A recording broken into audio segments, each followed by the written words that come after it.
On parle justement de cette agression sioniste sur l'Iran avec notre invité du 19h.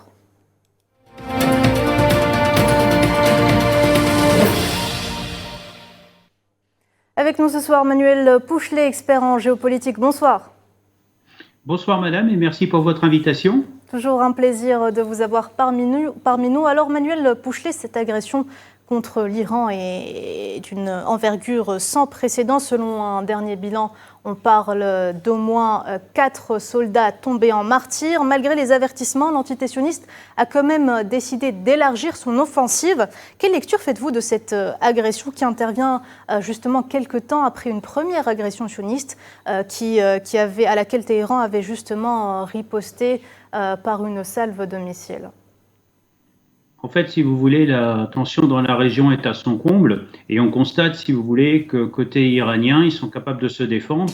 Et en même temps, on constate aussi que du côté israélien, ou l'entité sioniste, est, on va dire, incapable d'être contrôlée malgré les préventions, les actions de prévention, je pense notamment des Américains et d'autres pays. Mais ce que l'on constate aussi, c'est la vive réaction des pays de la région. Vous avez mentionné le Royaume d'Arabie Saoudite, il y a également les Émirats Arabes Unis, il y a l'Inde, le Pakistan. In extenso, les pays de la région s'inquiètent, si vous voulez, de cette escalade qui risque de déboucher à un point de non-retour, et ce qui est très grave. Mais une chose est sûre, ce que l'on peut constater ce soir, c'est qu'Israël a décidé de riposter, mais pour réaliser sa riposte, elle a forcément bénéficié d'aide, puisqu'elle a quand même envoyé une centaine d'avions, ce qui veut dire une manœuvre logistique lourde, avec des ravitaillements en vol, sur une distance d'environ 1500 km. Mais en ce qui concerne l'Iran, on constate que c'est une puissance régionale qui est capable d'organiser sa défense avec un système quasi équivalent au dôme de fer qui a arrêté la majorité des missiles israéliens qui sont tombés sur son sol. Donc Téhéran confirme par la voix de son... Oui, excusez-moi, le corps des gardiens de la révolution iranien parle justement, vous le disiez tout à l'heure, de dégâts limités. Est-ce que vous pensez que l'entité sioniste s'attendait à cet échec militaire ? Je pense que pour la première fois, Israël va être confronté, on va dire, à son action.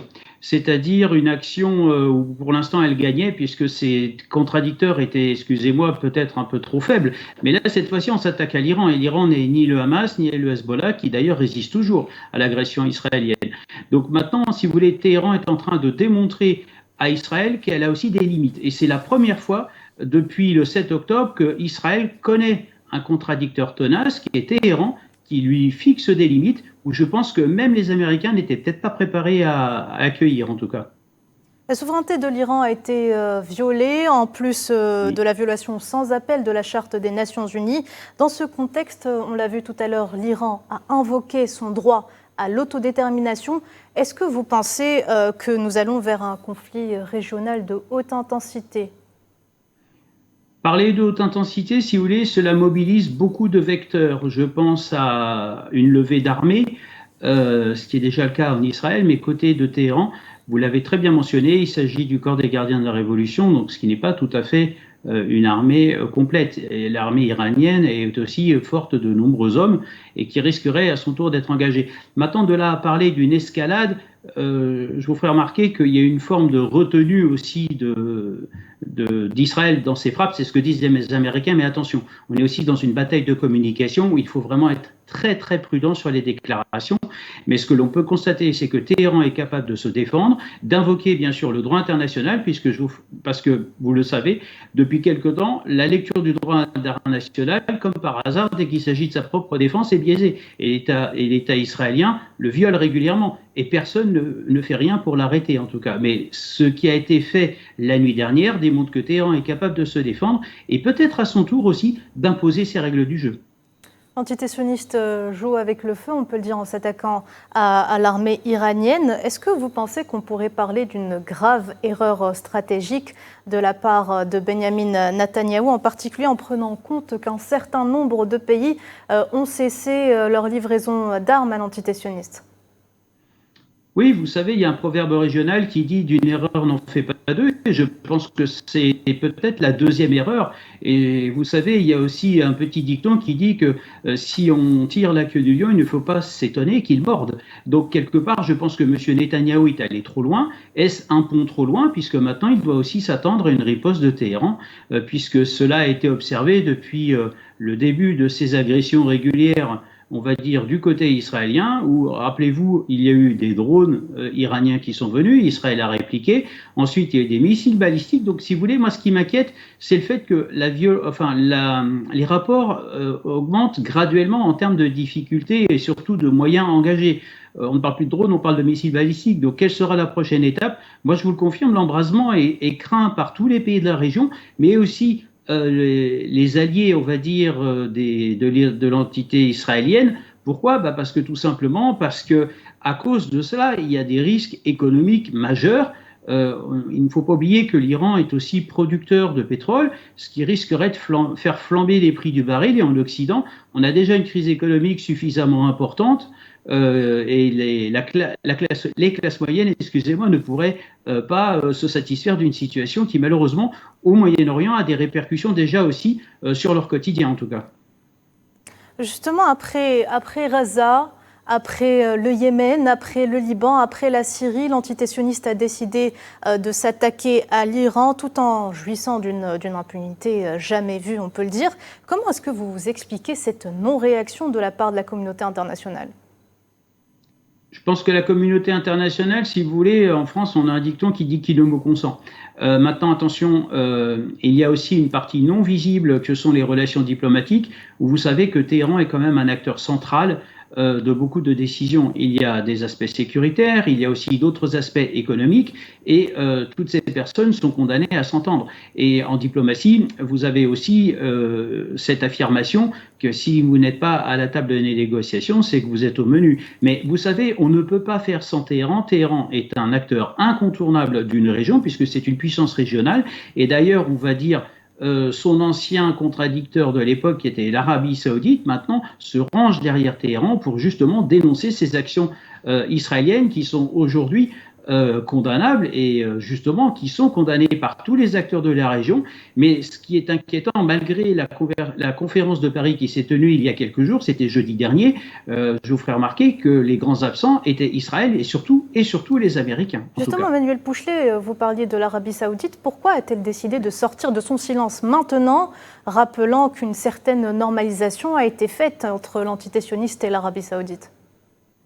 Vous savez, le prince Mohammed Ben Salman est une personnalité respectée et notamment l'Arabie Saoudite est une puissance régionale et aussi un autre acteur qui diffuse aussi de nombreuses idées par d'autres biais. Elle s'inquiète surtout de la situation économique puisque les derniers chiffres sur l'économie du royaume ne sont pas forcément bons et que malheureusement il y aurait un grand risque aussi pour les Saoudiens d'une déstabilisation si tant est qu'un conflit se déclare avec l'Iran et bien entendu Israël. Tous les pays de la région seraient concernés parce qu'il faut savoir que ces pays accueillent d'autres minorités qui bien entendu sont aussi favorables à la défense des idées du régime de Téhéran et en même temps cela divise aussi profondément de nombreuses entités. Je pense, vous avez présenté tout à l'heure un documentaire sur le Liban.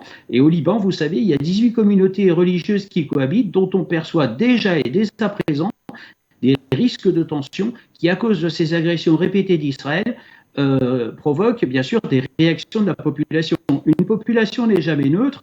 Et ce qu'il faut souligner, c'est que l'Arabie Saoudite s'en inquiète et le roi le prince héritier Mohammed Ben Salman a parfaitement raison de s'en inquiéter. Et malheureusement, il ne trouve pas forcément d'écoute et d'appui du côté des Américains en tout cas. Pensez-vous qu'il y aura une sévère riposte de la part de Téhéran dans les jours à venir ou peut-être dans les heures à venir ?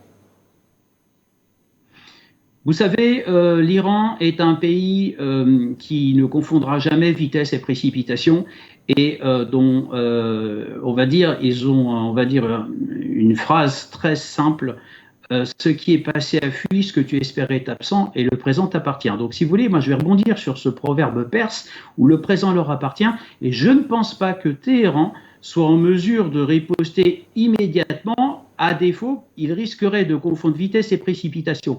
Mais vous savez, à défaut de réponse militaire, ce qui n'est peut-être pas forcément le scénario immédiat, il y a aussi des ripostes économiques où justement Téhéran pourrait entraîner de son côté les puissances régionales que vous avez mentionnées dans vos documentaires, où justement Israël est aussi tributaire de l'économie de ces pays, notamment sur les places et les marchés boursiers en tout cas.